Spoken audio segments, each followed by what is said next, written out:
नमस्कार दोस्तों, दक्ष form classes में आप सभी का हार्दिक स्वागत है। और वैसे लेके अब आए हैं मित्रों, काफ़ी बच्चों ने डिमांड किया कि सर सब्जेक्ट को चैप्टर वाइज से पढ़ाया जाए। और इसके पहले जो वीडियो हैं वो कभी पर्वत है तो कभी पठार है तो कभी ज्वालामुखी है तो कभी क्या नाम है सौरमंडल है। तो कहने का मतलब पार्ट वाइज बच्चे वहाँ नहीं पा रहे हैं। लेकिन अब जो वीडियो दिया जाएगा, रिकॉर्डिंग वीडियो होगा, लाइव क्लास के लिए समय तो नहीं है। और याद रखिएगा, अब आपको कहीं ढूंढने की कोई ज़रूरत नहीं है।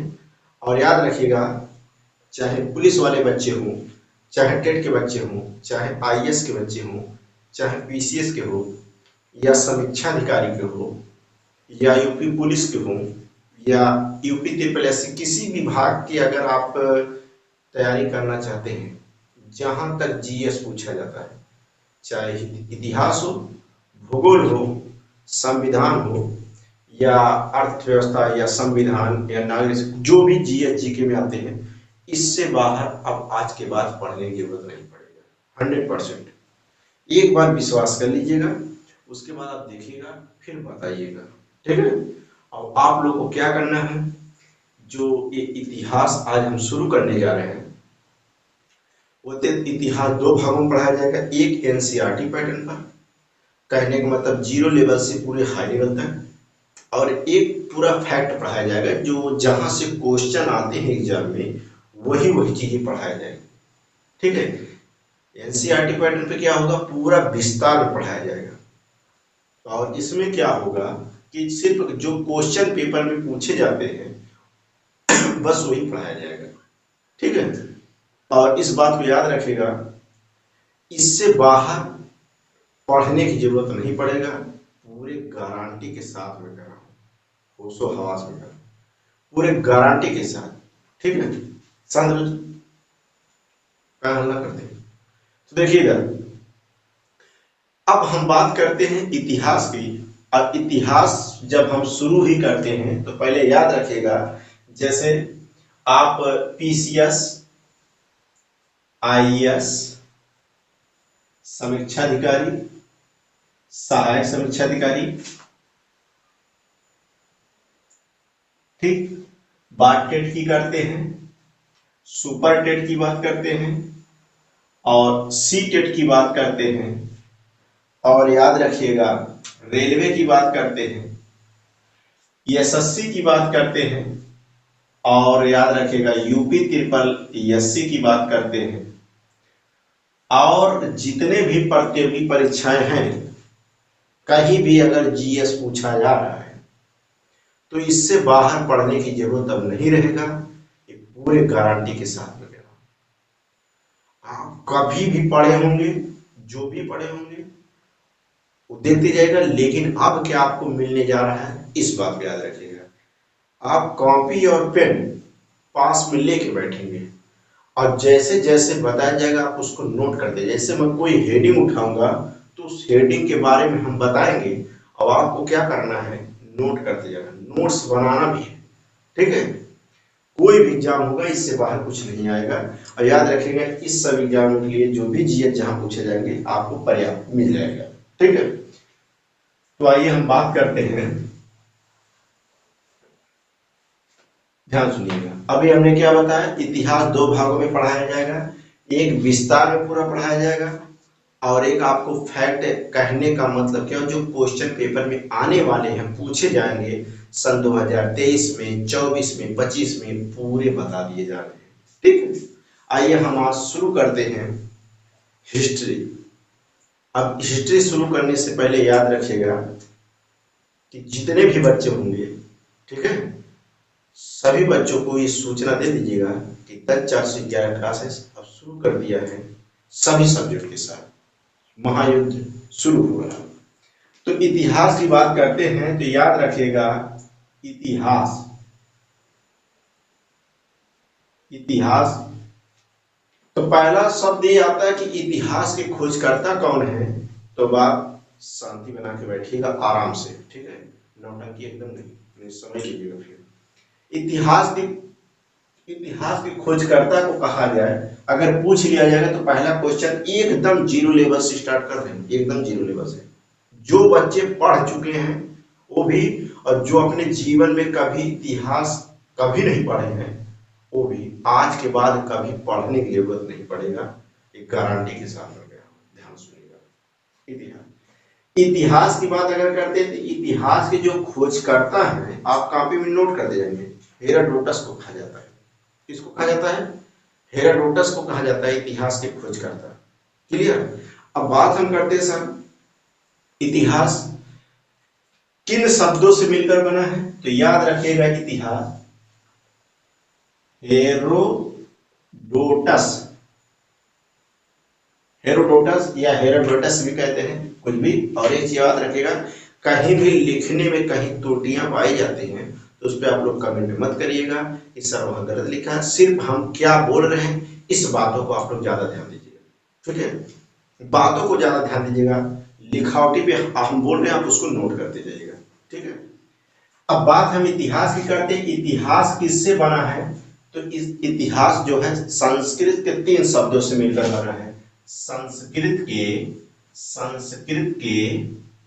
3 शब्दों से मिलकर बना है, 3 शब्दों से मिलकर बना है, मिलकर बना है। ठीक है,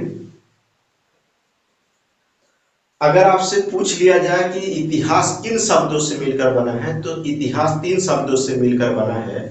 इसका मतलब क्या हुआ? पहला याद रखिए, किन शब्दों से मिलकर बना? संस्कृत के 3 शब्दों से मिलकर बना है।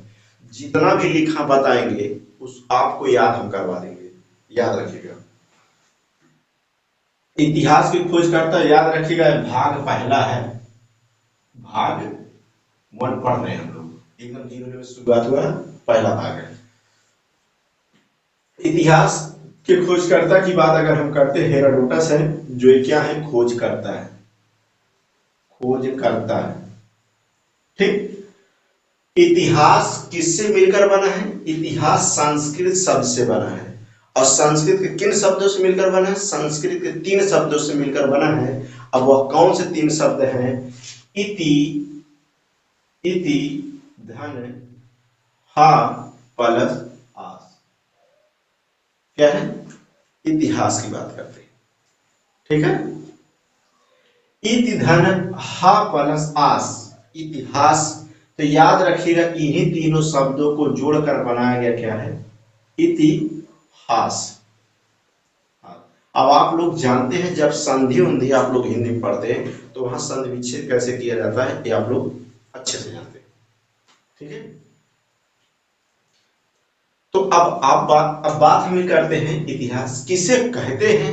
अगर इसका परिभाषा की बात हम करते हैं, परिभाषा, इतिहास की परिभाषा की अगर हम बात करते हैं, इसका अर्थ क्या है इतिहास में? परिभाषा की बात अगर करते हैं और अर्थ की बात अगर करते हैं तो याद रखिएगा, कहते हैं वह है जो, क्या है? वह है, वह जो भूतकाल में हुआ होगा, ऐसे लिख लीजिएगा, वह जो भूतकाल में हुआ होगा, वह जो भूत काल में हुआ होगा। इसका अर्थ क्या हुआ कि अगर इसका अर्थ पूछा जाए, याद रखिएगा परिभाषा को छोड़ देते हैं, अर्थ की बात अगर करते हैं तो वह जो भूतकाल में हुआ होगा उसी को क्या कहते हैं? इतिहास कहते हैं। या आप अगले शब्द में कैसे, भूत से वर्तमान तक, भूत से वर्तमान तक, वर्तमान काल तक, भूत से वर्तमान काल तक तो क्या कहते हैं? चलना भी क्या कहलाता है? इतिहास कहलाता है। चलना भी इतिहास कहलाता है, इतिहास कहलाता है। यहां तक क्लियर हुआ कि नहीं? सभी लोग बताइएगा। अगर जहां कहीं डाउट है आप कमेंट करिए, अगर आवाज नहीं पहुंच रहा है तो वो भी बताइए। ठीक है, हाँ, नहीं तो क्या आप चले पूरा वीडियो दिया जा रहा, आवाज ही नहीं है तो फिर वीडियो का बनाने का कोई उद्देश्य भी नहीं होगा और फिर उसके बाद दोबारा इतना मेहनत भी नहीं किया जा सकता है, ठीक है, क्योंकि ज़्यादातर हम लोग ऑफलाइन में समझ लेते हैं, सामने खींच के भी मारे समझ में आ जाएगा, इतना समझ नहीं आ रहा है। देखिए सर, इतिहास के खोजकर्ता की अगर बात करते हैं, इतिहास के खोजकर्ता कौन है? हेरोडोटस को कहा जाता है। और इतिहास किससे मिलकर बना? संस्कृत के 3 शब्दों से मिलकर बना है, संस्कृत के 3 शब्दों से मिलकर बना है। इति धन हा प्लस आस से, अर्थात इनको जब मिला देते हैं तो इतिहास, और इसका अर्थ क्या होता है? वह जो भूतकाल में हुआ होगा, वह जो भूतकाल में जो बीत चुका है, वह जो भूतकाल में हुआ होगा, उसी को हम क्या कहते हैं? इतिहास कहते हैं। या दूसरे शब्दों में अगर कहें, भूत से वर्तमान काल तक, भूत से जो पहले बीत चुका है, वहां से उस काल से लेके आज तक जो चल रहा है वो इतिहास कहलाता है। यहां तक क्लियर हो? अब बात हम करते हैं इतिहास का वर्गीकरण। इतिहास को कितने भागों में बांटा गया है, देखते जाइएगा।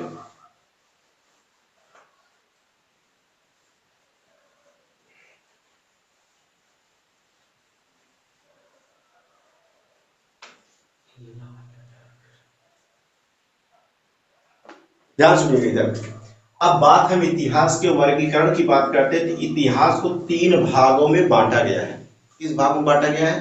पहले तो प्राचीन काल में, प्राचीन काल, दूसरा है मध्यकाल, और तीसरा है आधुनिक काल। किस क्या है? आधुनिक काल। ध्यान सुनिएगा, प्राचीन काल, मध्यकाल और आधुनिक काल, ये 3 भागों में इतिहास को क्या किया गया है? बांटा गया है, ठीक है। अब बात प्राचीन काल कहां से शुरुआत हुआ है? शुरुआत शुरू से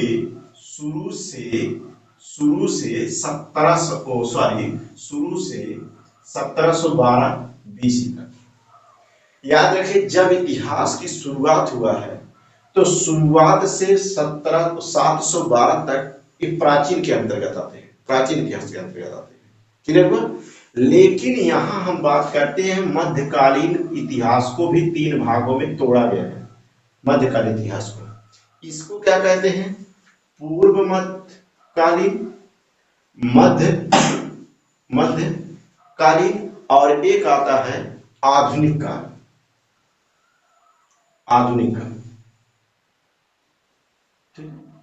याद रखिएगा, इतिहास का 3 मेन उद्देश्य, मुख्य भाग है। प्राचीन इतिहास, मध्यकालीन इतिहास, आधुनिक इतिहास।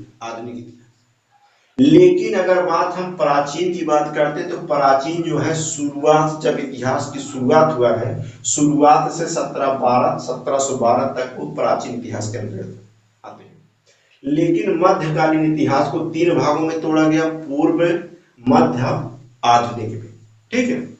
अब पूर्व जो काल हुआ, जो पूर्व काल है, पूर्व काल की बात करते हैं, तो याद रखिएगा 712 से 1000 तक बीसी, 1000 बीसी तक को पूर्व काल वाला कहते हैं।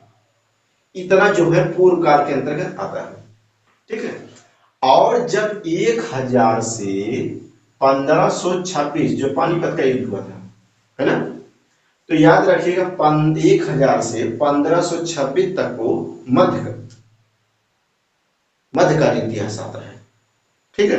अभी बताया जाएगा, खोजकर्ता भी बताया जाएगा, टेंशन मत लीजिएगा। अब आधुनिक की बात अगर करते हैं, तो आधुनिक जो है 1526 से चला, ठीक है, 1707 तक, 1707 बीसी तक, 1707 बीसी तक। याद रखिएगा, यही इसके काल है। अभी आपको आधुनिक बताना बाकी है।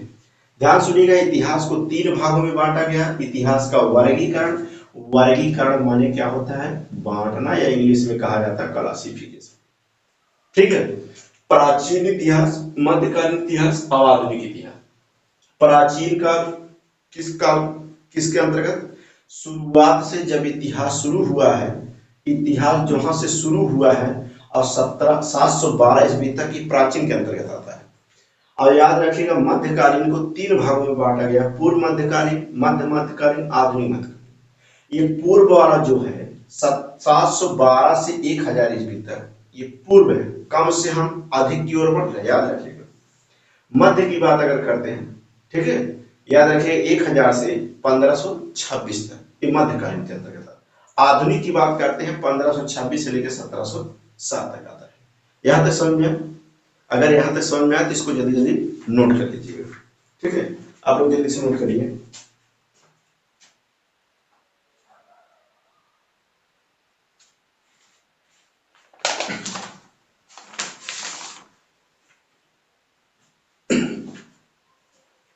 आगे चलते हैं, ध्यान सुनिएगा, बातों को नोट करते चलिएगा। अब आइए हम आपको बताते हैं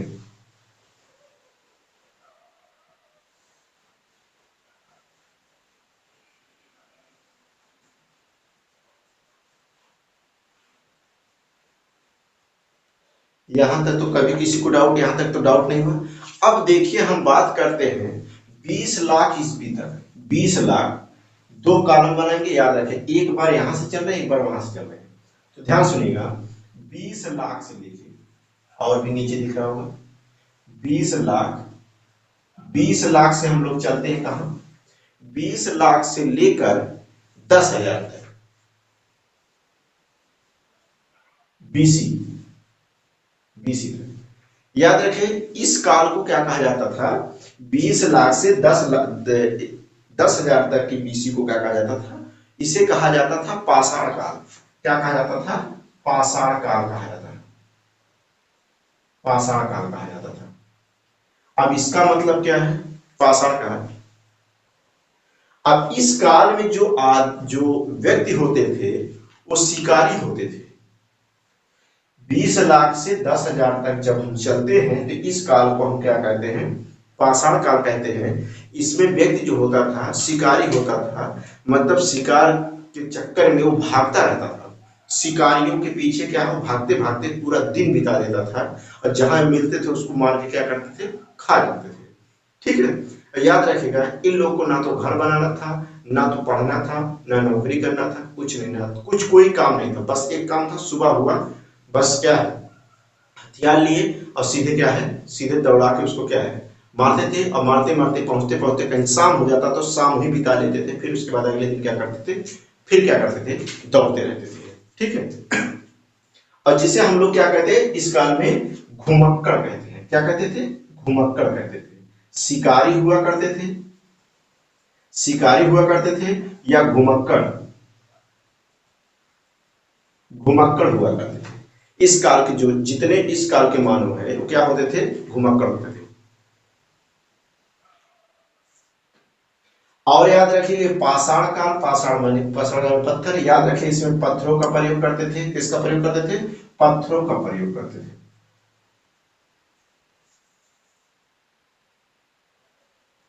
पत्थरों का प्रयोग करते थे।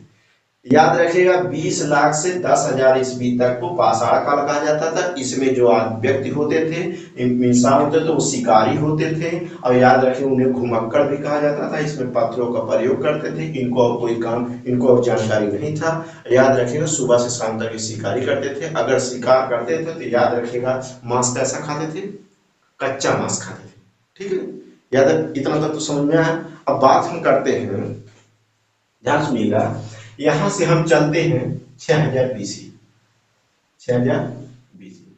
अब 6000 बीसी को क्या कहते हैं, पाषाण काल, सॉरी मध्य पाषाण काल।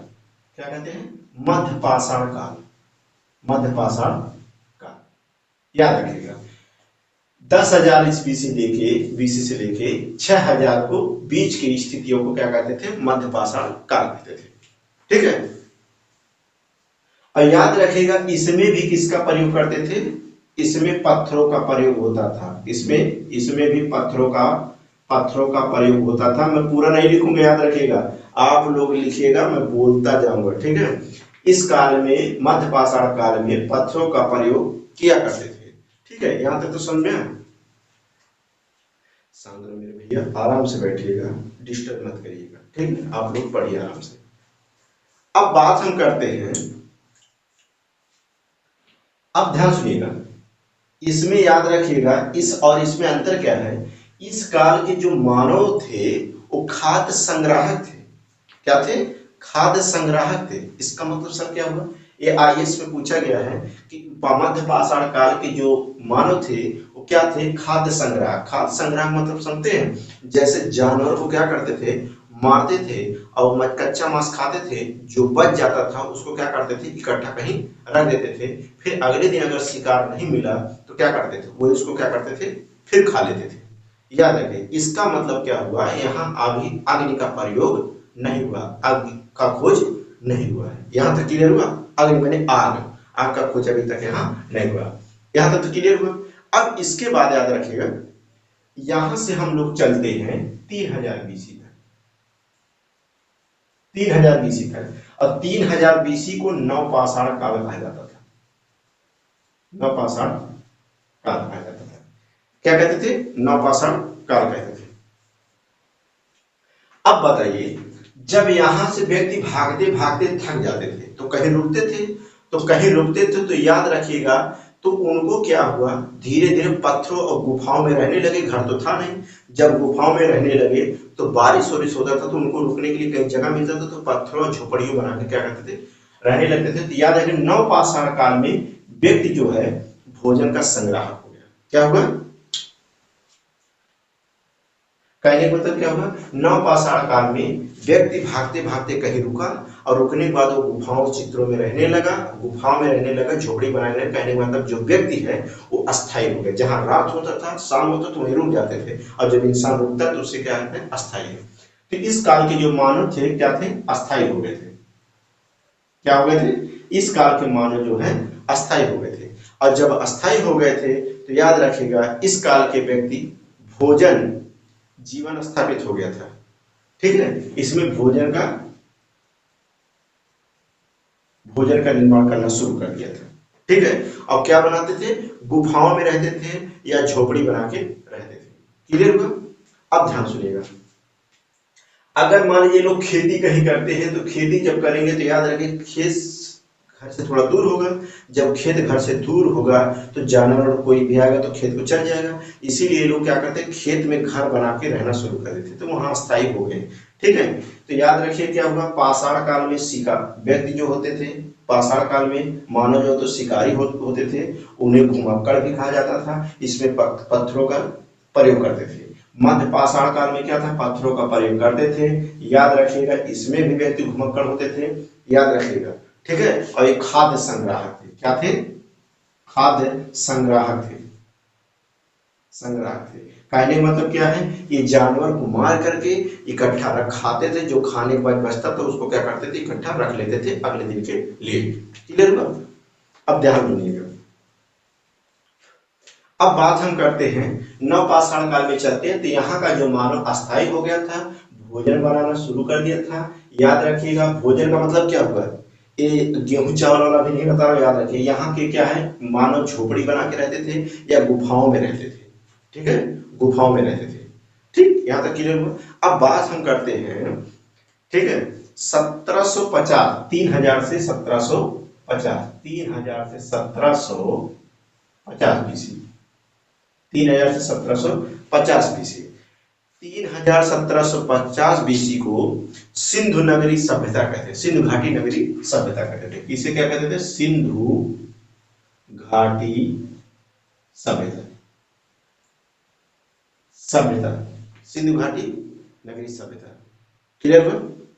याद रखिएगा, सिंधु घाटी नगरी सभ्यता, शांति बना के रहिए, आराम से बैठिएगा, डिस्टर्ब मत करिएगा। ठीक है, कैमरा चल रहा है, इधर हम पढ़ा रहे हैं, आप लोग डिस्टर्ब करेंगे। ठीक है, आप लोग को भी ध्यान दे रहा हूँ और बाकी जो बच्चे हैं उनको भी ध्यान दे रहा हूँ। ठीक है, आप लोग को तो दिखाई दे रहा है, तो ध्यान सुनिएगा। कहने का मतलब क्या हुआ, कहने का मतलब है सिंधु घाटी सभ्यता कहते थे। ये जो सभ्यता थी ये नगरी सभ्यता कहलाती थी। क्या कहलाती थी, नगरी सभ्यता। ठीक है, सभ्यता माने क्या होता है, जैसे कहीं का कोई शहर हो, बहुत साफ सुथरा हो, अच्छा हो, नाली ना हो, ठीक है, वहां से दूर पर कहीं व्यापार का सुविधा हो, मंडी कोई सब्जी मंडी दूर में, तो उस गांव में कोई क्या है, कूड़ा करकट ना किया जाए, साफ सफाई रहे। ठीक है, अच्छी नगरीय सभ्यता हो, अच्छा शहर हो। ठीक है, तो याद रखिएगा इस बात को। यहां तक क्लियर हुआ। याद रखिएगा। अब इसकी बात करते हैं, यहाँ ध्यान सुनिएगा, सिंधु घाटी सभ्यता नगरी की बात अगर करते हैं तो याद रखेगा ये जो है यहाँ कृषि और व्यापार शुरू हो गया था। कहाँ पर? यहाँ से पूछा जाएगा कि कृषि का प्रारंभ कहाँ हुआ था, तो कृषि का प्रारंभ सिंधु घाटी सभ्यता से शुरू हो गया था। और जब कृषि शुरू हुआ था, आदमी नवपाषाण काल से सीधे सीधे जब घर बनाना शुरू कर लिया, रहना शुरू कर दिया, खाना तो अनाज अनाज खेती होती करने के बाद उगाना शुरू कर लिया, तो उसको जब अनाज हो जाएगा तो बेचेगा भी कहीं। तो याद रखिए यहाँ से कृषि की खेती होना शुरू हो गया पूर्ण रूप से। और यहाँ याद रखें जब कृषि अनाज ज्यादा होगा तो व्यापार भी करेगा। तो व्यापार करेगा, क्या करेगा? व्यापार करेगा। ठीक है, व्यापारी हो गए थे। ठीक है, कृषि से क्या हो गए थे? व्यापारी हो गए थे। अब ध्यान सुनिए, यहाँ जो ये सिंधु घाटी सभ्यता है, ये याद रखिएगा सिंधु नदी के किनारे बसा था। अब ये नदी जो है इसके चारों कोने पर, ध्यान सुनिएगा, यहाँ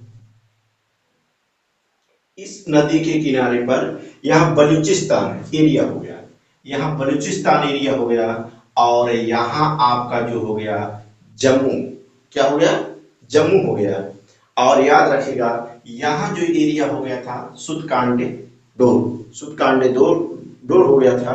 ठीक है, सुतकांडे डोर ये भी एक नगरी गांव बसा था। और याद रखिएगा ये भी क्या हुआ था, इसके साथ था जो ये आपका था, ठीक है, मेरठ। यहाँ क्या था? मेरठ। यहाँ मेरठ था। याद रखिए नदी के किनारे बसे शहर, यहाँ मेरठ हो गया, यहाँ सुतकांडे डोर हो गया, यहाँ बलूचिस्तान हो गया, और यहाँ आपका जम्मू हो गया। और नदी के किनारे बसे हुए थे लोग। ठीक है, जब नदी के किनारे बसे हुए थे सिंधु घाटी सभ्यता में, याद रखें कृषि व्यापार शुरू हो गया था। कृषि और व्यापार शुरू हो गया था। यहाँ तक क्लियर हुआ? यहाँ तक शुरू, आगे ना समझ में। और ध्यान सुनिएगा, इस सभ्यता में कोई देवी देवता नहीं थे, मतलब कोई भगवान नहीं थे, कोई भगवान नहीं थे। इस सभ्यता में कोई भगवान नहीं थे।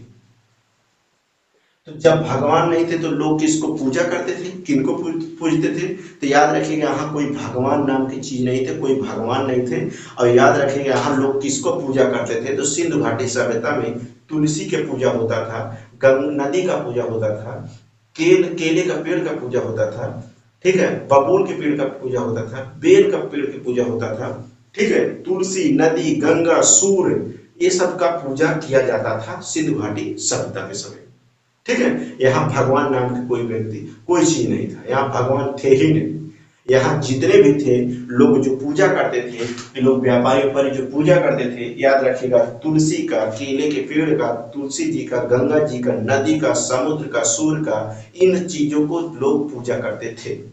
यहाँ तक क्लियर हुआ? कहीं डाउट तो नहीं ना? अब सिंधु घाटी सभ्यता हम लोग चल रहे हैं 20 लाख से पाषाण काल। पाषाण काल में याद रखिएगा इंसान जो होता था शिकारी होता था, और शिकारी होने के साथ साथ याद रखिए उसे घुमक्कड़ भी कहते थे।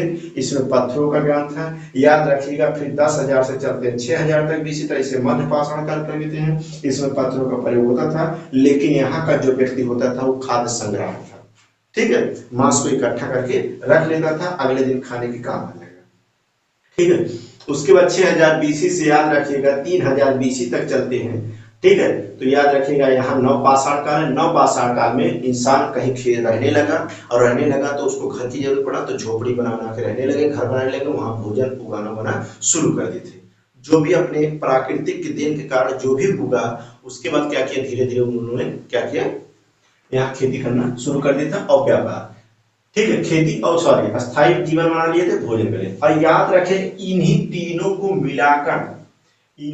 को मिलाकर कहा जाता है पाषाण काल। अब इन्हीं तीनों को मिला के कहा जाता है पाषाण काल कहा जाता है। इसको नवपाषाण काल, मध्य पाषाण काल और पाषाण काल, तीनों को मिलाकर याद रखिए क्या कहा जाता है, पाषाण काल। ठीक है, इसमें पत्थरों का प्रयोग हुआ है, इसीलिए पाषाण काल कहा गया है। यहां तक तो क्लियर है। सिंधु घाटी सभ्यता एक नगरी सभ्यता थी। याद रखिएगा सिंधु नदी के किनारे बसी हुई थी। याद रखिए नदियों के किनारे गांव बसे थे। यहाँ बलूचिस्तान बस था, यहाँ आपका सुतकांडी डोर था। याद रखिएगा यहाँ क्या था, जम्मू था, और यहाँ क्या था, क्या है, मेहरगढ़ जो यूपी में पड़ता है। ठीक है, यहाँ तक क्लियर हुआ। और जब यहाँ से था तो याद रखिएगा लोग यहाँ कृषि करते थे, और जब कृषि करते थे तो अनाज ज्यादा होता था, अनाज जब ज्यादा होता था तो याद रखिए उसको व्यापार के लिए क्या करते थे, वो व्यापारी भी थे। क्लियर यहाँ तक हुआ? 1750 तक चल चुके हैं, ध्यान दीजिएगा इसके बाद।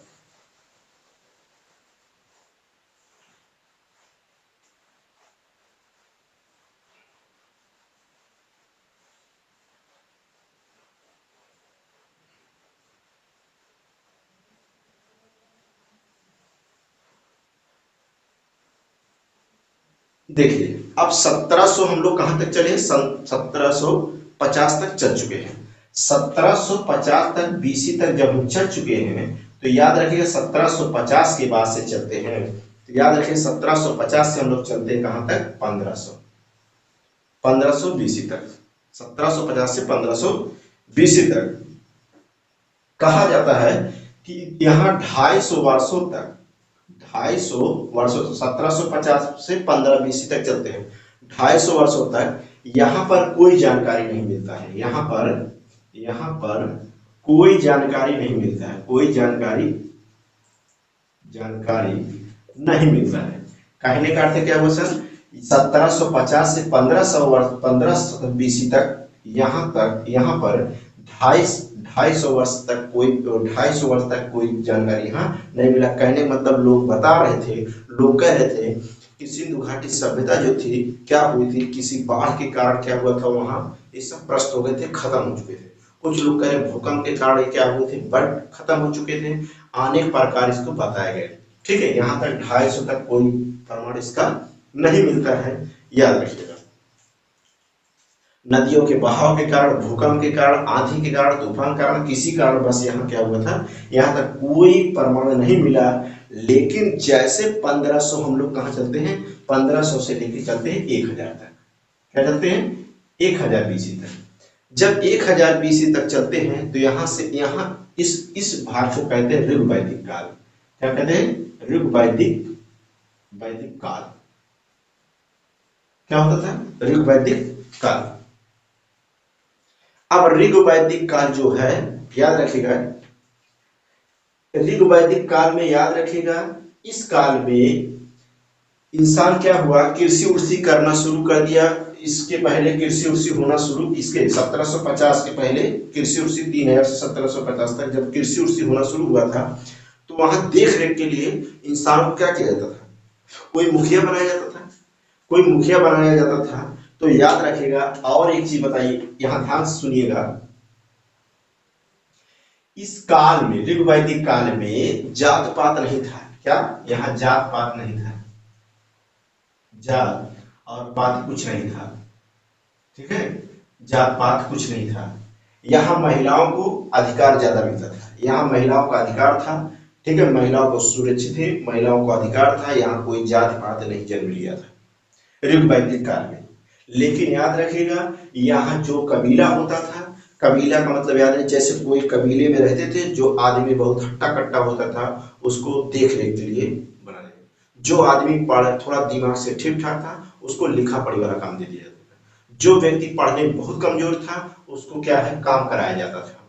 ठीक है, और जो आदमी थोड़ा क्या है, और मतलब पढ़ने लिखने से थोड़ा कम, उसको व्यापार करवाया जाता था। तो याद रखिए, 4 प्रकार कर्म के आधार पर है। क्या है, कर्म के आधार पर, कर्म के आधार पर, कर्म के आधार पर व्यक्ति क्या होते थे, याद रखिएगा, जो व्यक्ति थोड़ा शरीर से ठीक ठाक रहता था, उसको क्या कर दिया जाता था, डंडा उंडा देके उसको रखवाले के लिए हो जाता था। और जो व्यक्ति दिमाग का बहुत तेज होता था, उसको लिखा पढ़ी वाला काम दे दिया जाता था। और जो व्यक्ति याद रखिए बहुत, क्या नाम है, ताकतवर में जो ज्यादा था, उसे योद्धा वर्ग के नाम से टारगेट करे। और जो व्यक्ति एकदम कमजोर था, उसको मतलब काम दिया जाता था, काम करने के लिए। यहाँ ध्यान सुनिएगा, ऋग वैदिक काल में जाति पाति का नाम कोई नहीं था, यहाँ महिलाओं को अधिकार अधिक था। ठीक है, और याद रखिएगा, यहाँ व्यक्तियों को, ऋग वैदिक काल में व्यक्तियों को कर्म के आधार पर बांट दिया गया था, कर्म के आधार पर। ठीक है, लेकिन जैसे ही, याद रखिएगा, यहाँ ऋग वैदिक काल के बाद आपका जैसे आता है वैदिक काल। वैदिक काल कब आता है, वैदिक काल आता है, याद रखिएगा, 600 बीसी, 600 बीसी में आता है वैदिक काल। वैदिक काल इस बात को याद रखिएगा। 600 बीसी तक क्या आता है? वैदिक काल। अब वैदिक काल में याद रखिएगा, वैदिक काल में जात पात ने क्या क्या किया? यहाँ जन्म ले लिए। तो ऋग वैदिक काल में जाति पात नाम की चीज कोई नहीं था। यहाँ महिलाओं को अधिकार ज्यादा होता था। कर्म के आधार पर इंसानों को यहाँ बांट दिया गया था, जो जैसा रहेगा उससे कर दिया गया। लेकिन यहाँ जैसे वैदिक काल आता है, वैदिक काल में जाति पात ने क्या किया? जन्म ले लिया। जात पात जन्म ले लिया था। जन्म ले लिया, क्या ले लिया? जन्म ले लिया। किसमें? वैदिक काल में। अब ध्यान सुनिएगा, अगर यहां जन्म ले लिया और इस काल में याद रखिएगा, इस काल की अगर बात करते हैं तो इसका मुख्य धंधा क्या था? वैदिक काल में मुख्य धंधा था इसका पशुपालन। ऋग वैदिक काल में मुख्य धंधा जो था, ऋग वैदिक काल में मुख्य धंधा जो था पशुपालन। जब अनाज होने लगा था, ठीक है, अनाज होने के बाद व्यापार पर शुरू हो गया था, तो उसके बाद याद रखिए धीरे धीरे लोग क्या है? पशु पालना शुरू कर देते। तो पशु पालना शुरू कर ऋग वैदिक काल में मुख्य धंधा क्या था? पशुपालन था। और ऋग वैदिक काल में याद रखिए जात पात जन्म ले लिए थे। लेकिन अब जाति पात जब जन्म ले लिए थे तो याद रखिएगा इसमें, ठीक है, अब इसके बाद आता है, इसको थोड़ा मिटा रहे हैं, ध्यान सुनिए, एक बार रिपीट करा देना। 1750 से लेके 1570 के 2.5 वर्ष तक कोई परिमाण नहीं मिला। सिंधु घाटी सभ्यता का कोई परिमाण नहीं मिला। लोग कहते हैं कि यहाँ के क्या है, आंधी के कारण, बाढ़ आने के कारण ये सभ्यता पूरी खत्म हो चुकी थी। लेकिन जैसे 1500 के बाद 1000 के बीच में बात करते हैं, फिर क्या हुआ था? ऋग वैदिक काल आ गया। और ऋग वैदिक काल में याद रखिएगा लोग जात पात के नाम की कोई चीजें नहीं थे, व्यक्ति हित सब थे, लेकिन कोई वहां जात पात नहीं था कि आप ये हैं, आप वो हैं, आप कुछ, ऐसा कुछ नहीं था। यहाँ कर्म के आधार पर व्यक्तियों को, इसमें ऋग वैदिक काल में कबीला होता था, कबीला में कोई एक सरदार होता था, और सरदार को क्या बना दिया जाता था? मुखिया बना दिया जाता था। कर्म के आधार पर यहाँ व्यक्तियों को बांट दिया जाता था, ठीक है। लेकिन जैसे 1000 से बीसी से 600 बीसी तक जाते हैं तो याद आता है वैदिक काल। अब वैदिक काल में याद रखिएगा जात पात ने क्या कर लिया था? जन्म ले लिया था। वैदिक काल में जात पात क्या ले लिया था? जन्म ले लिए थे, ठीक है। और याद रखिएगा इसका मुख्य धंधा क्या था? पशुपालन, वैदिक काल में, ठीक है। अब बात हम आपके करते हैं 600 ईस्वी के बाद से।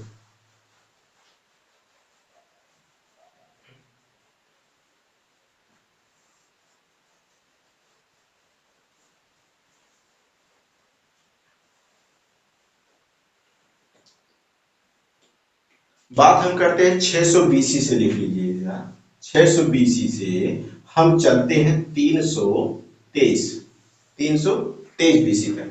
अब 323 बीसी तक की बात अगर करते हैं तो याद रखिएगा यहाँ जो भी व्यक्ति थे, यहाँ जो वैदिक सभ्यता में इनका जो मुख्य धंधा था पशुपालन था, इसमें जाति पाति जन्म ले लिया था, इसमें महिलाओं का सम्मान ज्यादा मिलता था। लेकिन इसके बाद इसमें जो व्यक्ति थे, इसमें व्यक्ति ने क्या किया? ध्यान सुनिएगा, इसमें व्यक्ति है वहां कर्म के आधार पर, लेकिन यहाँ क्या हुआ? जन्म के आधार पर इनका नाम रखा गया।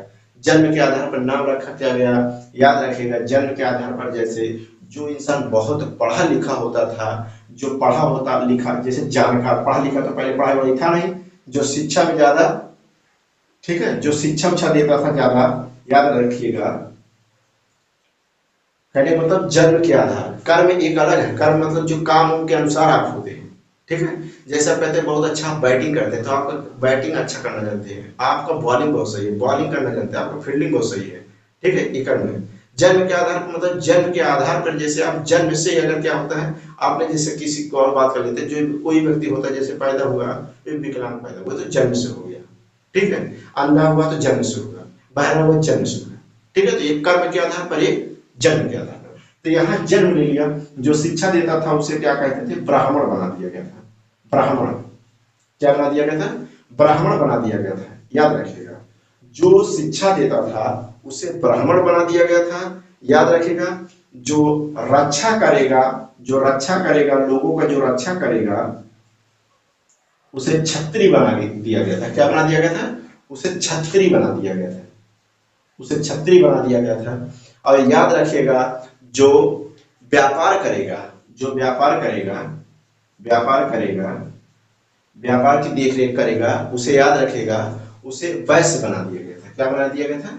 वैश्य बना दिया गया था। ठीक है, वैश्य बना दिया गया था। और याद रखिएगा, जो लोगों की सेवा करेगा, लोगों की जो सेवा करेगा, उसे शूद्र बना दिया गया। शूद्र बना दिया गया। क्या बना दिया गया? शूद्र बना दिया गया। तो याद रखिएगा, 600 बीसी से 323 तक के बीसी के बीच में जब इंसान का जन्म यहाँ दोबारा जब हुआ, पहले तो लोग कर्म के आधार पर थे। जो मोटा तगड़ा था उसको बता दिया भैया आप ये काम करिएगा, जो कम था उसको मालिक बना दिया, लिखा पढ़ने वाला। वहां नाम नहीं रखा गया था आप ब्राह्मण है, आप पंडित है, या आप ठाकुर है, या आप यादव है, ऐसा कुछ नहीं किया गया था। लेकिन याद रखिएगा, सैंधु ऋग वैदिक काल में जाति पात का नाम कोई नहीं था। ठीक है, वहां देवी देवता भी नहीं थे, वहां किसी चीज का देवी देवता पूजा नहीं। लेकिन याद रखिए, जब वैदिक काल आया तो वैदिक काल में जन्म क्या है? जात पात ने क्या ले लिया था? जन्म ले लिया। और जात पात जो जन्म लिए हैं, याद रखिएगा, जो शिक्षा देता था, जैसे जो मालिक हो गया वो सबको बता रहा है ऐसे ऐसे कर डालिएगा, तो उसको क्या बना दिया गया? तो उसको ब्राह्मण बना दिया गया था। ठीक है, वो ब्राह्मण हो गया। ठीक है, राजा का लड़का राजा ही बन गया। ठीक है, और जो रक्षा करेगा, रक्षा मतलब क्या? देखभाल, जैसे लाठी बंदूक जो भी लेके लोग करते हैं, तो उसको क्या बना दिया गया? छत्री बना दिया गया। ठीक है, छत्री बना, वहां नाम रखा गया, छत्री का लड़का छत्री हो गया। उसके बाद जो व्यापार करेगा, जैसे मान लीजिए रेस्ते से लेके आया, ऑटो से लेके आया, ठेला से लेके आया, वो क्या कर रहा है? व्यापार को देख रहा है, तो उसको क्या बना दिया गया? वैश्य बना दिया गया। और याद रखिएगा, जो पानी पिलाएगा, ठीक है, घर का काम करेगा, यहाँ से वहां तक खेती गृहस्थी देखेगा, ठीक है, वही सब कार्य जो छोटे मोटे एकदम कार्य होते हैं, ठीक है, गाय भैंस इसको इधर उधर लाएगा, तो याद है सबसे छोटे जो कार्य करेगा, सेवा करता है, समाज के जो लोगों का सेवा करता है, तो उसे शूद्र बना दिया गया था। तो याद रखिएगा, 4 जातियां बन गई थी। जातियां कितनी प्रकार की होती हैं? 4 प्रकार की। यही जातियां 4 प्रकार में बट गई थी।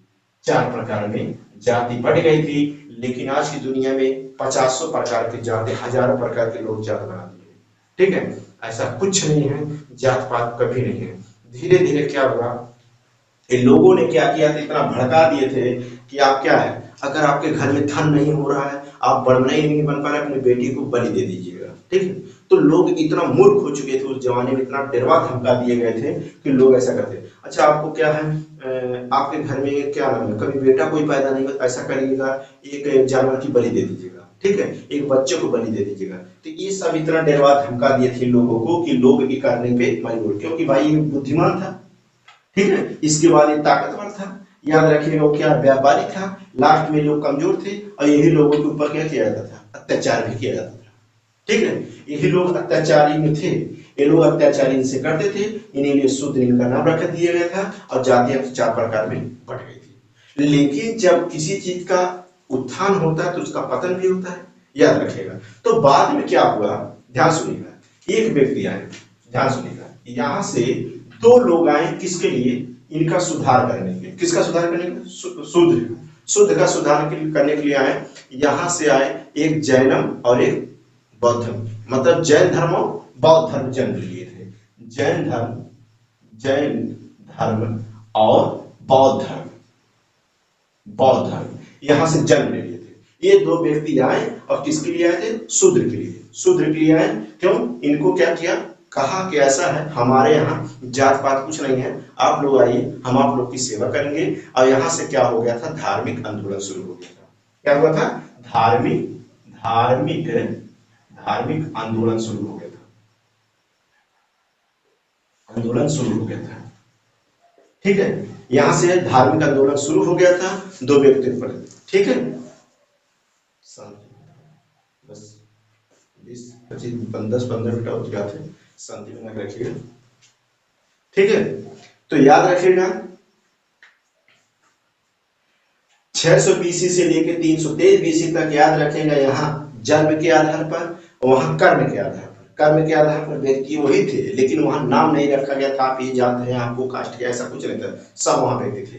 वहां देवी देवता का पूजा नहीं होता था। वहां तुलसी, बेल, केला, गंगा, नदी, सूर्य, पर्वत, पठार, इन सब की पूजा हुआ करता था। उस समय भगवान नाम की कोई चीजें नहीं था, वहां कोई भगवान ही नहीं थे। लेकिन इसमें याद रखिएगा, जब वैदिक काल आया तो वैदिक काल में याद रखिएगा वहां में क्या हुआ था, भगवान ने क्या ले लिया, भगवान ने क्या ले लिया, वहां नाम रख दिया गया था। ठीक है, नाम रख दिया गया था, यहाँ बलि उली चढ़ाने वाली बात आ गई। तो याद रखिएगा 620 से 323 ईस्वी तक यहाँ जो इंसान का जन्म हुआ, ये जन्म के आधार कर जन्म के आधार पर हुए। ये जन्म हुए, जैसे जो शिक्षा देने वाला था, इसके घर में जो लड़का पैदा होगा वो ब्राह्मण कहलाएगा। ठीक है, और रक्षा करने वाले के व्यक्ति के बीच में जो अगर उनका लड़का पैदा हुआ तो याद रखिएगा उसे क्षत्रिय कहलाएगा। और व्यापार करने वाला जो व्यक्ति के घर में जो व्यक्ति पैदा हुआ उसे वैश्य कहलाएगा। ठीक है, और याद रखिएगा जो सेवा करने वाले के घर में बच्चा पैदा होगा शूद्र कहलाएगा। ठीक है, ये 4 जातियां इस प्रकार बढ़ गई थी। ठीक है, तो अभी तक हम लोगों ने क्या किया, ये इतिहास अभी कुछ पढ़े नहीं है, अभी इतिहास कहाँ है, अभी तो ट्रेलर बता रहा हूँ।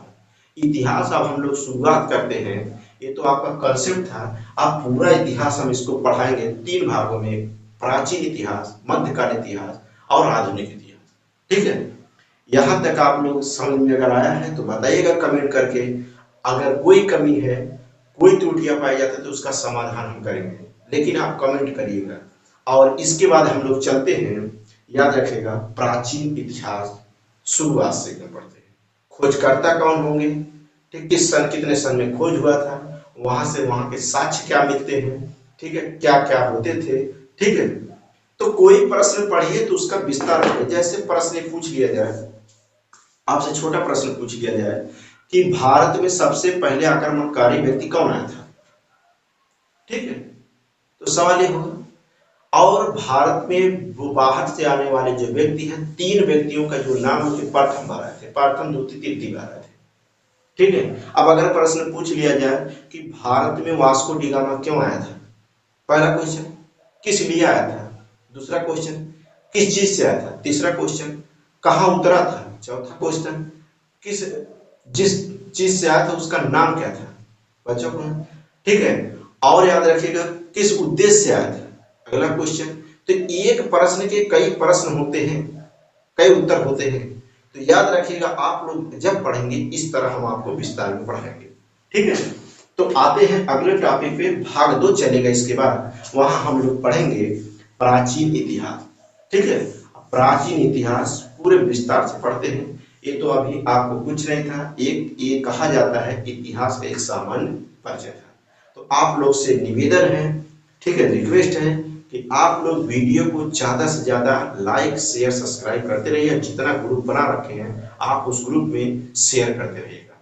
उसके बाद आपको मैं इतिहास, भूगोल, संविधान, विज्ञान, यूपी स्पेशल और अर्थव्यवस्था, ठीक है, कला एवं संस्कृत, ये 5-6 टॉपिक ऐसे हैं, मैथ और रीजनिंग और हिंदी, 6-7 टॉपिक जो भी हैं सब अकेले हम देंगे और पूर्ण रूप से अच्छे मैटर देंगे। अच्छा आपको क्वांटिटी दिया जाएगा, अच्छे सिस्टम दिए जाएंगे, जिससे आपको कहीं कोई नोट्स बनाने की जरूरत फीस के बाद ना पड़े। आप आईएएस का दीजिए, समीक्षा अधिकारी दीजिए, पीसीएस के दीजिए। अगर क्वेश्चन एक भी नहीं मिला तो फिर हमसे बताइएगा, क्वेश्चन इससे बाहर कभी नहीं आएगा, पूरी फुल गारंटी है। अगर एक भी क्वेश्चन इससे बाहर आ जाएगा तो फिर बताइएगा। ठीक है, तो इतिहास 2 भागों में पढ़ाया जाएगा, एक एनसीईआरटी पैटर्न पर और एक आपको फैक्ट पूरा पढ़ाया जाएगा। ये फैक्ट चल रहा है, एनसीईआरटी 0 में शुरू होगा। ठीक है, तो आप लोग से रिक्वेस्ट यही है कि दक्ष 411 क्लासेस को ज्यादा से ज्यादा लाइक शेयर सब्सक्राइब करिए। अगर आप ऑफलाइन क्लास करना चाहते हैं तो दक्ष 411 क्लासेस, नकपुर बाजार, जलालपुर, अम्बेडकर नगर। ठीक है, मिलते हैं अगले वीडियो में।